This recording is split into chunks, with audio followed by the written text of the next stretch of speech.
Vale, pues nada, voy a empezar hoy un poquito antes y así nos queda más tiempo para las correcciones. Bueno, la clase de hoy en realidad es una continuación un poco de la clase del otro día, que era sobre el posmodernismo en la arquitectura. Y el otro día decía que había como tres personajes importantes a los que se ha llamado en determinados textos, se ha llamado posmodernos, o tres personas que destacan por la importancia de sus textos a la hora de hablar de la posmodernidad en arquitectura, que eran Robert Venturi y Denise Scott Brown, Peter Eisenman, estos dos hablamos de ellos el otro día, y también, por otra parte, estaba Aldo Rossi. Entonces hoy dedicaremos la clase a hablar de este arquitecto italiano.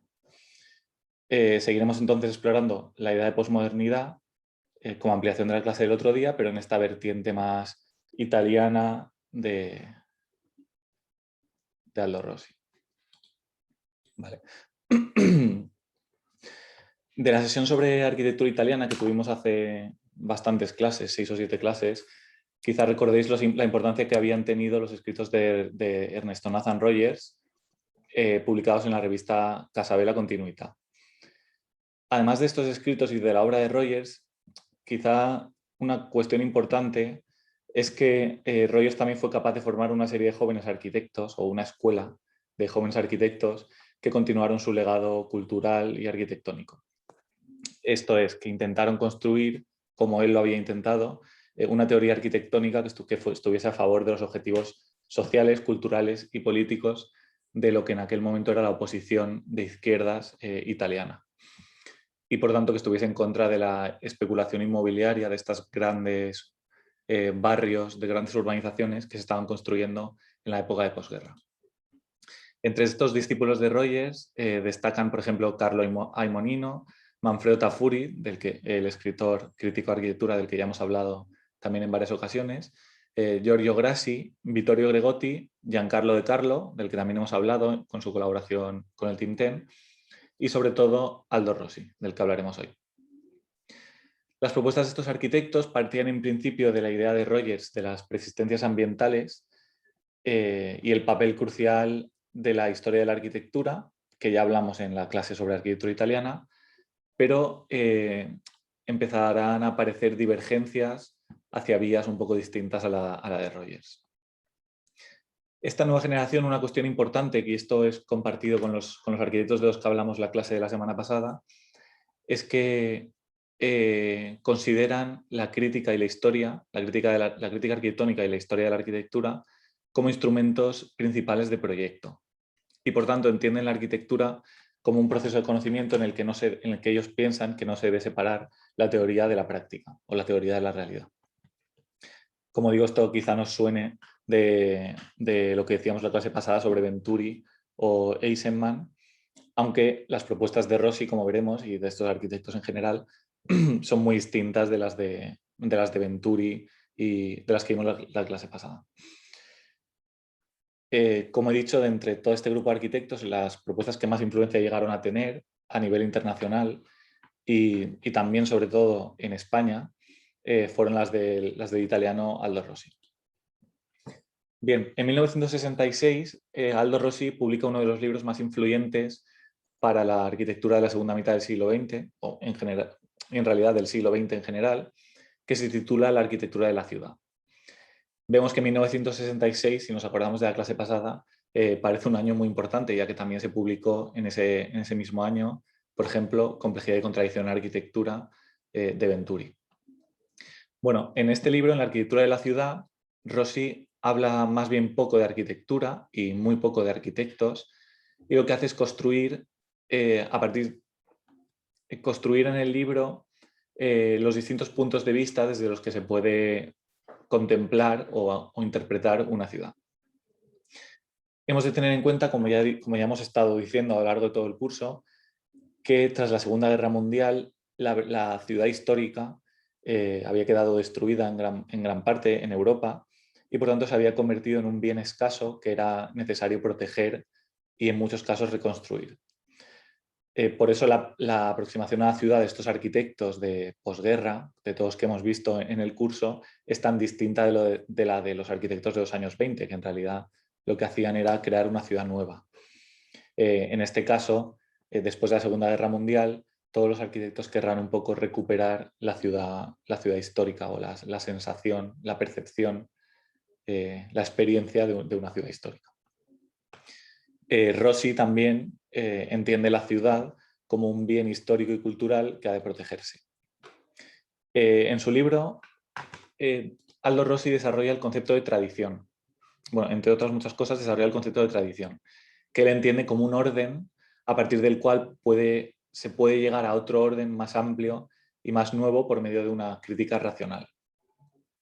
Rossi cree que la idea de lo nuevo que habían inventado las vanguardias, este culto a lo nuevo, lo que había hecho es reducir el resto de tradiciones a algo insignificante y trivial y sin importancia.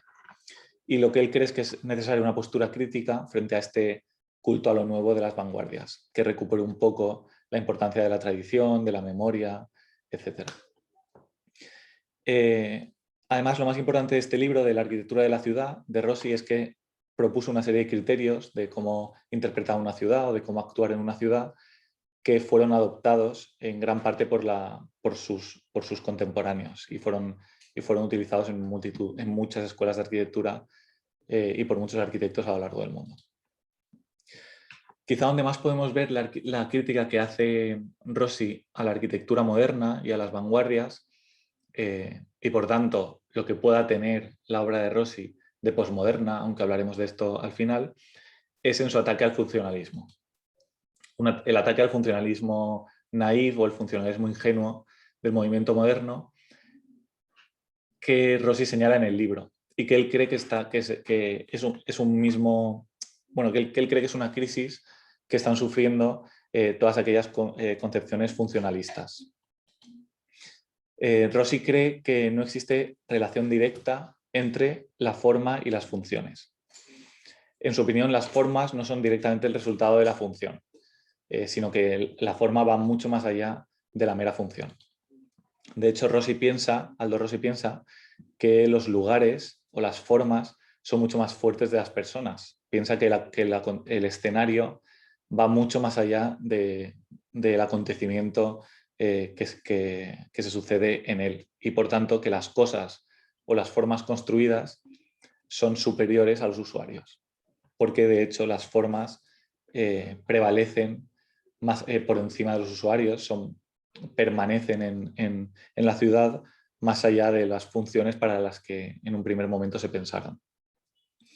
Es decir, Rossi cree que las formas no solo tienen que servir a los usuarios y por eso rechaza esta relación tan intensa que había propuesto los arquitectos del movimiento moderno entre forma y función. En este sentido es importante la admiración que siente Rossi por algunos arquitectos, bueno, por los arquitectos iluministas franceses como Boulez o Ledoux, porque en ellos observa también este mismo rechazo al funcionalismo y un intento de separar el pensamiento de la arquitectura, o sea, su concepción intelectual, del arte de construir, que para él es algo más quizá cercano a la ingeniería. En definitiva, lo que Rossi piensa es que la forma es más fuerte que cualquier atribución de uso, e incluso que una mayor precisión de forma arquitectónica, o sea, dejar las cosas, en vez de dejar las cosas menos terminadas, como por ejemplo podría hacer Mies con sus espacios vacíos o homogéneos, en vez de dejar las cosas menos terminadas, él propone que las formas sean más concretas y estén más terminadas. Porque él piensa que cuando un edificio tiene una forma más concreta y más pregnante, admite mayor libertad funcional. Esto lo justifica Rossi, y en el caso italiano es muy patente y muy obvio, con las experiencias de la época que estaban sucediendo de reconversión de edificios históricos para otros usos. Además, como ya dijimos en la clase anterior, Rossi también cree que los edificios deben transmitir o expresar significados públicos, colectivos o cívicos. De forma que el arquitecto el arquitecto cree que una de las formas para que estos edificios expresen significados o expresen ideas colectivas, es utilizar la memoria como un instrumento para recuperar este puente entre la gente corriente y la ciudad. Y por eso Rossi propondrá, como ahora veremos en sus proyectos, muchas veces utilizar elementos históricos que cualquier persona puede identificar como parte de la memoria colectiva de su sociedad o de su ciudad. Bien, otro de los aspectos importantes del libro La arquitectura de la ciudad es que divide la ciudad en dos elementos básicos. Por una parte, los monumentos, que para Rossi son elementos primarios, que son aquellos edificios y aquellos espacios que pertenecen a la esfera pública, y por otra parte las áreas residenciales, o sea, la vivienda, que para Rossi crece siempre por zonas y conforma el tejido básico de la ciudad. Los tipos residenciales, según Rossi, están pensados a partir de la repetición, al contrario que los monumentos, que son únicos y expresan como significados o colectivos. Aunque esta división de la ciudad en tejido residencial y monumentos puede resultar muy obvia, la verdad es que tuvo un impacto bastante grande en el modo en que se empezó a intervenir en la ciudad histórica a partir de los textos de Rossi. Lo que está haciendo Rossi, además, es revalorizar la idea del monumento como un hito principal a la hora de definir la imagen de una ciudad y el carácter de una ciudad. Y esto, por supuesto, tiene consecuencias importantes porque lo que implica esta idea de la ciudad, de la imagen de la ciudad definida por los monumentos, es una visión completamente opuesta a la del movimiento moderno. La idea de racionalista, por ejemplo, del movimiento moderno de Ernst May, la idea de ciudad racionalista, se basa, por ejemplo, en este caso, en una concepción muy simplificada o reductiva según un proceso que es aditivo y lineal, de forma que o dice Ernst May, que varias camas forman una célula, varias células forman una vivienda, varias viviendas forman un edificio, varios edificios forman un barrio y varios barrios forman una ciudad. Vemos que es un principio como muy reductivo de lo que es una ciudad. Pero en este esquema de esta ciudad racionalista, como vemos, no hay ni rastro de esta idea de Rossi del monumento, que de hecho es para Rossi lo que de verdad define la esencia de una ciudad. Así que entonces vemos que en su libro La arquitectura de la ciudad, Rossi está diciendo que se debe proyectar la ciudad en un orden completamente inverso al propuesto, al planteado por el urbanismo moderno. Además, lo que ocurre, recordemos, Rossi está un poco dando valor a la idea de monumento, y lo que ocurría en el movimiento moderno realmente, al menos en la rama más influenciada por los pensamientos, por los planteamientos de los holandeses y los alemanes, es que se estaba rechazando precisamente la idea de monumento. Y Rossi lo que hace es recuperarla, de forma que Rossi está en contra de lo que habían propuesto los arquitectos modernos en principio. Para los arquitectos modernos, la monumentalidad se identificaba con edificios que comportan o que suponen una visión siempre estática del mundo, que son jerárquicos, que son pesados, sólidos y permanentes, y esto era lo opuesto a lo que ellos querían conseguir, puesto que ellos, a los planteamientos de las vanguardias, puesto que ellos defendían una arquitectura transparente, ligera, que fuese transformable, dinámica, que cambiase. Así que cuando Rossi plantea recuperar esta idea de monumentalidad, que está tan identificada con la solidez y con la permanencia, con algo que siempre se mantiene igual, también está rechazando de forma implícita muchos de los planteamientos de la arquitectura moderna, como esta concepción más efímera y más ligera de la arquitectura. Esto lo vemos, por ejemplo, al comparar pues, el pabellón de Mies, por ejemplo, en Barcelona, o estos dibujos de Van Desburg con los proyectos de Rossi. Vemos a la derecha, por ejemplo, es el cementerio de Módena de Rossi, como este volumen es un volumen como muy completo, muy cerrado, con huecos muy controlados y que tiene una forma como muy clara, muy diferente a la transparencia y ligereza de los edificios modernos. Otro de los conceptos importantes del libro de la arquitectura de la ciudad, quizá el más importante, que también influiría mucho en otros arquitectos europeos, es la idea de tipología arquitectónica. Siempre que existe una cierta intención de clasificar edificios o una intención académica de analizar edificios, siempre se recurre a estos conceptos como el de tipo o el de modelo. En el caso de Rossi, la reformulación que él hace de este concepto de tipología o de tipo, que supongo que todos conocéis, es relacionarlo con la importancia de la trama urbana. De forma que, en su opinión, cada tipo debe entenderse siempre en función de la morfología urbana en la que se sitúa. Aldo Rossi lo que quiere insistir así es en que lo que está más cerca para él de la esencia de la arquitectura no es la función, como podría ser para los arquitectos de entreguerras, sino la forma y la estructuración de los espacios, es decir, el tipo. Rossi cree en la capacidad de permanencia de esta forma y defiende que el tipo los tipos no dependen tanto de la época o del lugar, sino que son más bien principios lógicos, por así decirlo, o construcciones lógicas, inmutables, que hay que averiguar o que hay que alcanzar a través del análisis de ejemplos históricos. Por tanto, para él, los tipos, habrá tipos de viviendas, tipos de escuelas, y estos tipos se deben obtener analizando ejemplos históricos y son lo que de verdad es esencial en la arquitectura, es decir, la forma del edificio en respuesta a una manera de estructurar esos espacios. Por eso Rossi a este tipo arquitectónico lo llama más bien arquetipo, que son esos tipos que se repiten en todos los lugares o esos tipos que responden a la naturaleza de lo humano y que podemos encontrar en todas las culturas y en todos los lugares. Él cree entonces, como estoy diciendo, que existen valores formales de la arquitectura que son inmutables y universales.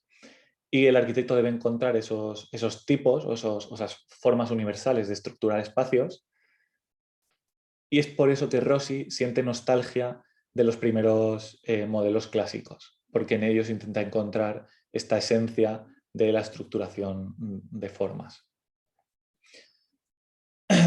Aunque quizá lo más importante en Rossi es que el tipo para él, el tipo y la tipología, para él no es solo una herramienta de análisis de proyectos, sino sobre todo un instrumento para proyectar. Rossi defiende que para justificar un edificio que está haciendo un arquitecto, lo que tiene que hacer es basarse siempre en leyes universales y permanentes que se reflejan en este concepto abstracto de tipo arquitectónico. A esta manera de proyectar a partir de la búsqueda de los tipos arquitectónicos universales o esenciales y un intento de aplicar esos tipos en la obra que uno está haciendo, a esto lo llama Manfredo Tafuri la crítica tipológica. Y lo que pretende Rossi es alcanzar, como he dicho, unas formas espaciales invariantes o universales que luego se van aplicando a cada uno de los proyectos que él construye. El siguiente instrumento que para Rossi se relaciona, en este libro, La arquitectura de la ciudad, el siguiente instrumento que para Rossi se relaciona el análisis de proyecto con la realización de un proyecto es lo que él llama la analogía, la herramienta de la analogía. Rossi habla en este dibujo de lo que él llama la ciudad análoga, que es aquella operación que utiliza el mecanismo de la memoria para mostrar con imágenes la esencia de una ciudad. Rossi pone como ejemplo de esta analogía o de esta ciudad análoga los dibujos de Venecia realizados por Canaletto, que son estos dibujos. Como vemos, o para los que conozcan Venecia, descubrirán que estos dibujos en realidad no describen la ciudad de Venecia de forma realista, porque muchos de los edificios que aparecen en los dibujos en realidad no están allí donde están dibujados en Venecia. Son incluso edificios, proyectos, por ejemplo, de Palladio, de lugares alejados de Venecia. Lo que intentó Canaletto no es tanto, como digo, dibujar realmente Venecia, sino hace una representación ideal de Venecia, que es la que de verdad queda en la memoria colectiva. Las vistas de Canaletto de Venecia son ciudades análogas, o dicho de otro modo, son Venecias posibles en el imaginario de un viajero o un soñador, pero sin duda no reales. Y esto se explica con esta idea que tiene el pintor del montaje, porque tomaba, como digo, proyectos de aquí y de allí y los incorporaba en las escenas que pintaba. En estas pinturas, por ejemplo en la de arriba a la izquierda, podemos ver proyectos de Palladio para Vicenza y otros incluso proyectos no construidos que aparecen en esta Venecia análoga. Esto es la ciudad análoga para Rossi. Está más bien no tanto la ciudad real, sino la imagen de la ciudad que queda en la memoria de las personas que la conocen. Rossi está fascinado por estas pinturas de Canaletto y por esta idea, y de hecho escribe al respecto lo siguiente. La Venecia de Canaletto es una Venecia análoga que explica la historia de cada arquitectura y de la propia ciudad, algo que no se habría podido expresar con palabras. El interés de Rossi por estas imágenes es que están fuera del tiempo cronológico o del tiempo real, por así decirlo, y que están fundamentalmente cerca del sueño, de la idea del sueño. Y como sabemos, la verdadera enseñanza del sueño, como nos dice Albert Beguin, es la de llevar en nosotros mismos todo ese mundo de libertad de imágenes, es saber que el orden lógico de las cosas no es el único orden posible. Para Rossi, esta ciudad análoga es el lugar donde aún vive este sentido de humanidad que muchas de nuestras ciudades hoy en día parecen haber perdido. Un texto posterior de Rossi, que se titula Autobiografía científica, es una recreación precisamente del propio mundo de formas análogas, de ciudades análogas del propio Aldo Rossi, que son como objetos y sensaciones construidos a base de fragmentos de ciudad y en el que aparecen pues, este tipo de dibujos. Y donde vemos faros, torres, cúpulas, chimeneas, acueductos, casas de baño, etc.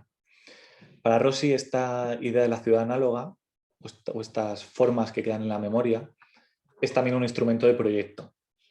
Es una operación lógico-formal que define el carácter científico, lógico, histórico de la obra de Rossi, pero a la vez también su carácter biográfico, poético, fantasioso y personal. Pues él al fin y al cabo utiliza formas que han quedado en su propia memoria y que están como que tienen este elemento irracional.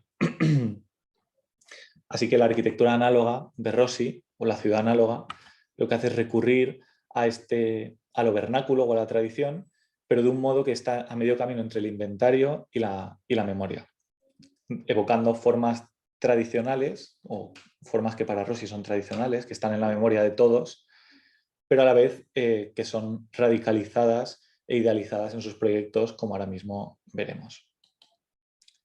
También podemos ver aquí algunos dibujos del propio Rossi, de estas formas idealizadas que tiene en su memoria, junto con, por ejemplo, estos son bodegones, por ejemplo, vemos una cafetera, de hecho diseñada por Rossi, al lado de edificios, cúpulas, minaretes. Y son estos elementos con los que él luego proyecta sus edificios. Otro de los aspectos que Rossi integra en su libro La arquitectura de la ciudad es lo aportado por el historiador Kevin Lynch.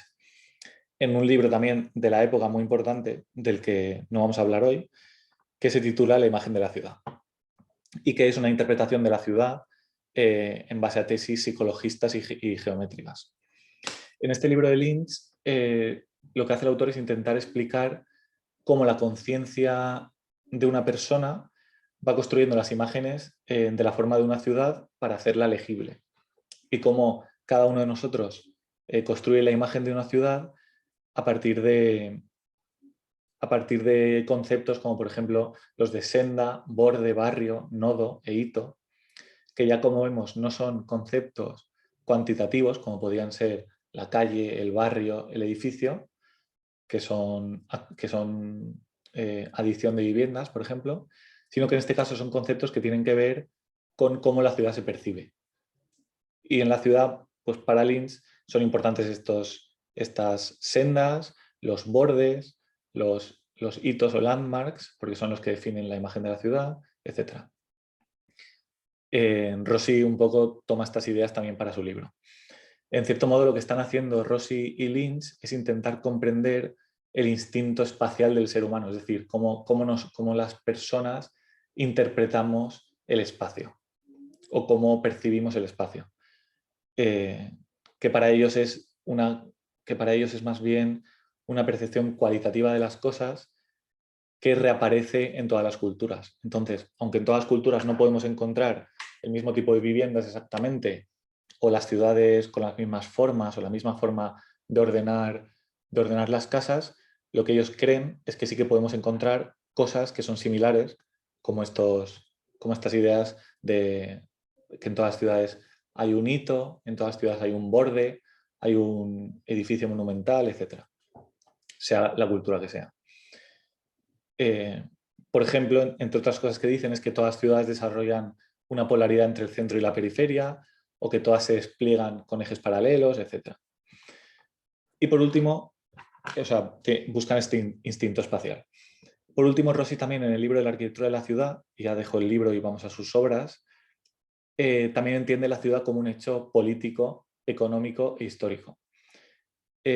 Insiste en que la ciudad es el lugar donde lo colectivo expresa su voluntad. Y se pregunta en el libro quién elige la imagen de una ciudad.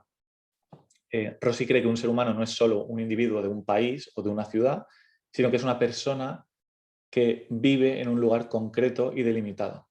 Y por tanto dice o escribe que no hay transformación urbana que no signifique también una transformación de la vida de los habitantes. Pero que cuando se da una transformación urbana se produce una reacción de los habitantes y un cambio en su modo de vida. Pero estas reacciones, cree Rossi, que no se pueden prever, es decir, no podemos saber que si cambiamos la ciudad de esta forma, las personas cambiarán de esta otra forma. Él cree que esto no se puede prever porque las reacciones son difícilmente entendibles de un modo puramente analítico. Y por eso esta dificultad de saber un poco las transformaciones que se proponen y cómo esas transformaciones afectan a las personas, esta imposibilidad de saber analíticamente lo que va a ocurrir, le lleva a buscar un elemento también irracional en el crecimiento de la ciudad y a la hora de proyectar la ciudad. Pero en definitiva lo que vemos en este libro, que está un poco expresado en estos dos cuadros amarillos, es que hay una búsqueda a la vez, una búsqueda científica de un instinto espacial humano o de unos tipos universales que vemos en su crítica tipológica y en estas menciones a Kevin Lynch, pero por otra parte también tenemos la aceptación de Rossi de elementos irracionales. Y esta aceptación de elementos irracionales es la que caracteriza a sus proyectos y es la que probablemente más le hace alejarse de la arquitectura moderna y la que más nos hace pensar que sí que podríamos estar ante un arquitecto posmoderno. Así que vamos ahora muy rápido, en 5 minutos, a ver una serie de proyectos de Rossi que yo creo que nos sirven para entender cómo aplica esta idea de la crítica tipológica y esta irracionalidad. También, antes de empezar, mencionar arquitectos o artistas que influyeron mucho en la obra de Rossi, como por ejemplo Adolf Loos, y sobre todo las pinturas de Chirico, del pintor de Chirico, estas pinturas metafísicas, y también otros pintores del mismo movimiento italiano. Si os fijáis en estas pinturas, ahora veréis cómo los edificios de Rossi y sobre todo los dibujos de Rossi se parecen mucho a estos cuadros. Vale, el primero de los proyectos que vamos a ver muy rápido es esta propuesta que presentan Aldo Rossi y Giorgio Grassi para el concurso del barrio de San Rocco en Monza, en 1966. Esta propuesta solo se puede entender como una decisión radical de optar por un tipo de casa en torno a un patio. Esta intervención se sitúa en la periferia de la ciudad, en la periferia industrial, y por eso el proyecto propone una trama urbana tan clara y geométrica que posee por sí misma un carácter de barrio y que es muy explícita en su autonomía. Se opta por esta morfología reticular, cerrada al exterior, y que se puede leer casi como una ley geométrica que podría crecer hasta el infinito. Los patios son como una pausa o una isla en el caos circundante de la ciudad industrial, un ámbito de transición entre la casa y la ciudad. Además, el tipo de vivienda propuesto es interesante porque, aunque no lo vamos a estudiar muy en detalle, pero es una crítica a la vivienda racional del movimiento moderno. Rossi lo que hace es adoptar una solución neutra con un espacio que sirve para muchas cosas, un espacio multifuncional y una distribución que recuerda a los espacios residenciales preindustriales, antes de cuando se empezó a dividir la casa en distintas funciones y habitaciones para usos distintos. Vale. Además también vemos estos 3 cuadrados grandes que son los espacios públicos de la intervención, que están claramente separados de los espacios privados. El siguiente proyecto es este bloque de Monte Amiata en el barrio Galatarese, en Milán, construido entre el 67 y el 74. Aquí Rossi opta por otra tipología arquitectónica clave para entender el edificio, que es el edificio residencial organizado por galerías. Lo que hace es así intentar recuperar el tipo tradicional de Lombardía, donde se sitúa el proyecto, y a la vez el modelo de calle interior utilizado por la arquitectura moderna, por ejemplo por arquitectos como los Smithson o incluso Le Corbusier. El bloque además queda partido por una junta de dilatación que podéis ver en la foto de arriba a la derecha, que es el punto en el que se produce un cambio de nivel en el pórtico. Como vemos, predomina esta horizontalidad que enfatiza el carácter abstracto de la arquitectura, que es una arquitectura que obviamente se basa fundamentalmente en la repetición y en la precisión geométrica, que es lo que para Rossi es los tipos residenciales, que están siempre pensados en función de su repetición. Vale. Vemos que Rossi también sigue unos criterios de composición clásica, en cierto modo, con este basamento, las distintas partes del edificio en alzado y todo esto, pero usando un número muy limitado de elementos. De forma que este edificio a la vez refleja la confianza de Rossi en los criterios tipológicos y en este trabajo de reflexión sobre la historia y la tradición, pero a la vez recurre a un lenguaje que es claramente moderno en este caso. Este es otro edificio que se construye al lado por otro arquitecto, Carlo Almonino, que es muy distinto al de Rossi, y que Josep Montaner, por ejemplo, piensa que ha tenido un resultado mucho mejor que el de Rossi, porque la obra de Rossi, en su opinión, pertenece más al terreno de los dibujos y de los manifiestos que al de la calidad tectónica y volumétrica. Vale, por último, de estos primeros proyectos, el cementerio de Módena, que opta por una solución geométrica que reinterpreta el cementerio existente de Módena. En el dibujo de arriba se ve, a la derecha la existente, a la izquierda la propuesta. Y lo intenta como emular, por así decirlo. El proyecto de Rossi representa la relación de la colectividad con la muerte y ahí se basa en una serie de recorridos rectilíneos y axiales que deambulan a través de pórticos y llegan hasta el edificio más alto que es este torre troncocónica, que es donde está la fosa común. Además, este proyecto es un intento de expresar la idea de Rossi, la idea que Rossi tiene de la arquitectura esencial, elemental, que está estrictamente relacionado con el pensamiento y la sociedad. Con estos 3 proyectos vemos que Rossi define un lenguaje que será muy copiado por las escuelas de arquitectura a finales de los 70. También los escritos de Giorgio Grassi, que es compañero de Rossi y arquitecto también importante, son esenciales porque formulan una serie de reglas compositivas para la arquitectura. En opinión de Grassi, el asunto de la arquitectura consiste en utilizar un determinado repertorio de elementos, columnas, frontones, ventanas cuadradas, torres, etcétera, barandillas, y combinarlos según unas leyes estrictas que él define, relacionadas con la composición clásica y basadas en la axialidad, la simetría, la repetición, el ritmo, etcétera. Así, con estas reglas que Giorgio Grassi explica, se podían configurar las distintas partes del edificio, los pórticos, las entradas, los patios, que luego se relacionaban para configurar tipos funcionales concretos como escuelas, viviendas, cementerios.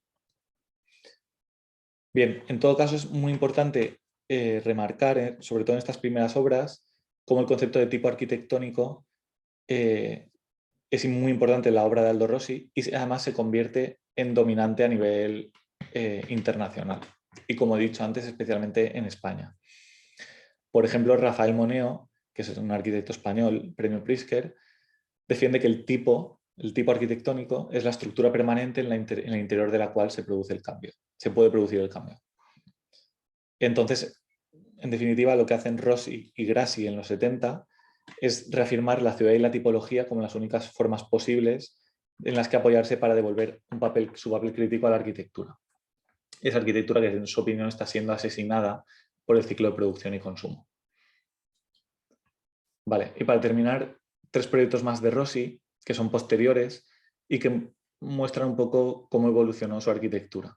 Lo que diferencia estas últimas obras que vamos a ver es que tiene un espíritu más claramente eclecticista, por tanto, más parecido a lo que solemos identificar con arquitectura posmoderna, y más como integrados en la tradición tipológica y formal de cada contexto en el que se actúa.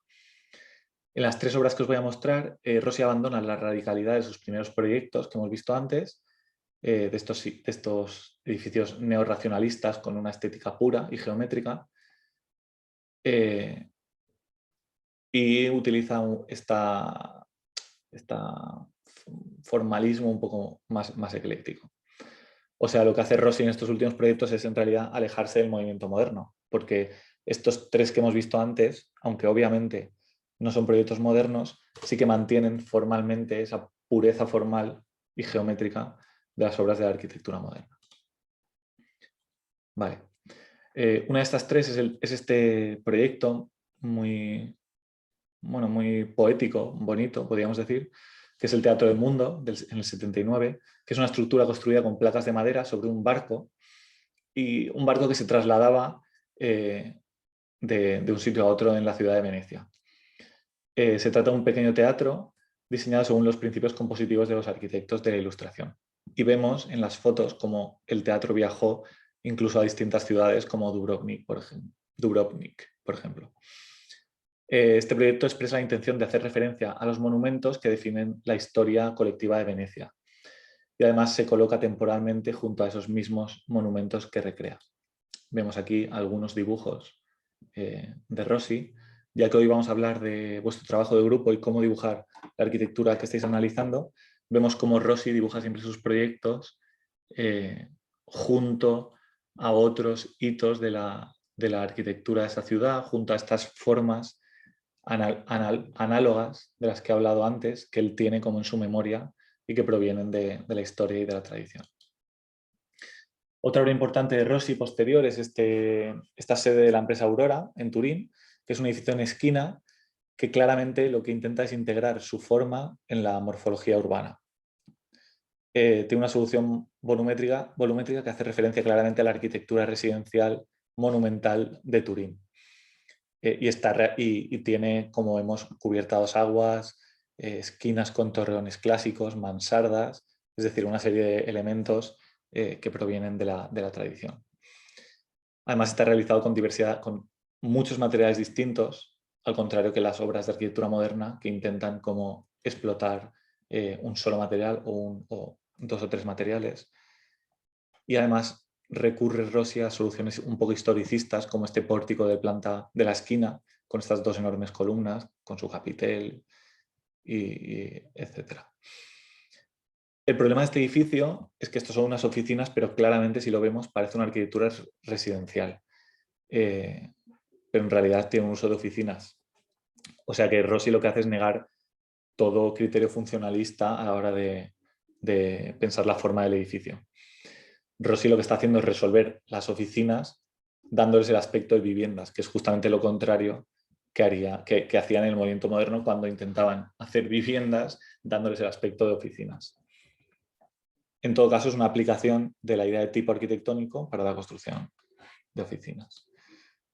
Y por último, y terminamos, este proyecto del Museo Alemán de la Historia, que no se construyó, que de nuevo está formado por una serie de piezas que hacen referencia a la tradición tipológica de los grandes museos europeos.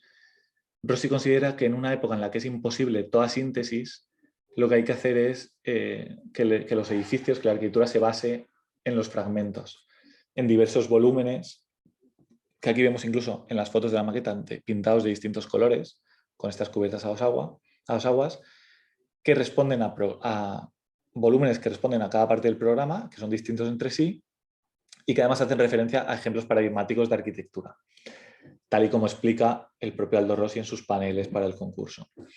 En este proyecto hay referencias a estos edificios que vemos arriba, que son edificios de Tessenow, de Peter Behrens, de Walter Gropius, Mies van der Rohe, e incluso Schinkel y su Altes Museum. Para Rossi, proyectar un museo es reflexionar sobre la esencia histórica de esta tipología de museo y, por tanto, reflexionar sobre los distintos museos que se han construido. Y esta obra del Museo Alemán de Rossi, este proyecto, es el resultado de esta reflexión. Por tanto, vemos que los proyectos de Rossi, como ya he dicho, tratan de restablecer esta comunicación entre la gente y la arquitectura. Y para ello utiliza Rossi el instrumento de la memoria histórica. Bien, llegamos al final. Entonces queda la pregunta de si es Aldo Rossi un arquitecto posmoderno. Recordemos un poco el esquema del otro día. Teníamos por un lado la posmodernidad entendida a la manera de Venturi, la manera eclecticista, de este manierismo y humor irónico. Tenemos por otra parte la posmodernidad entendida a la manera de Eisenman, como una ultramodernidad, una separación total de la idea de forma-función y una arquitectura puramente formal del silencio. Y tenemos ahora sin duda a un arquitecto, Aldo Rossi, que se ha considerado posmoderno, y se ha considerado posmoderno precisamente por su pérdida de confianza en la relación de la forma con la función, que tanto caracteriza al movimiento moderno. En especial los últimos proyectos de Rossi, como hemos visto en el museo, se vuelven fragmentarios, es decir, ya no hay un intento de alcanzar una coherencia formal, funcional, estructural, sino que simplemente hay una exploración histórica de tipos arquitectónicos y su aplicación a diversas partes del edificio, que en muchas ocasiones, en muchos proyectos de Rossi, lo que produce es que se utilicen elementos como columnas, este es un proyecto de Rossi, por ejemplo, que se utilicen elementos como columnas, frontones, campanarios, etcétera, sin demasiado sentido desde una perspectiva moderna, y que hace que algunos de sus proyectos no sean demasiado distintos a las obras de Venturi que veíamos en la clase anterior. Perdón. Por eso podemos decir que sí, que Aldo Rossi es un arquitecto posmoderno, cuando entendemos la posmodernidad como esta pérdida de confianza en la relación entre forma y función y una deriva un poco eclecticista por recuperar la relación de la disciplina con la gente corriente. Pero la aproximación de Rossi, sin duda, como hemos visto en sus proyectos, es más cuidadosa que la de Venturi, mucho menos irónica, ya que trata de hallar unos tipos universales mediante su análisis tipológico, mientras que arquitectos como, por ejemplo, Venturi o Peter Eisenman niegan que existan estos tipos universales, niegan que exista esta posibilidad de una esencia de la arquitectura. Vale. Bien, termino aquí, hoy es una clase corta y ahora, si tenéis alguna pregunta, me decís.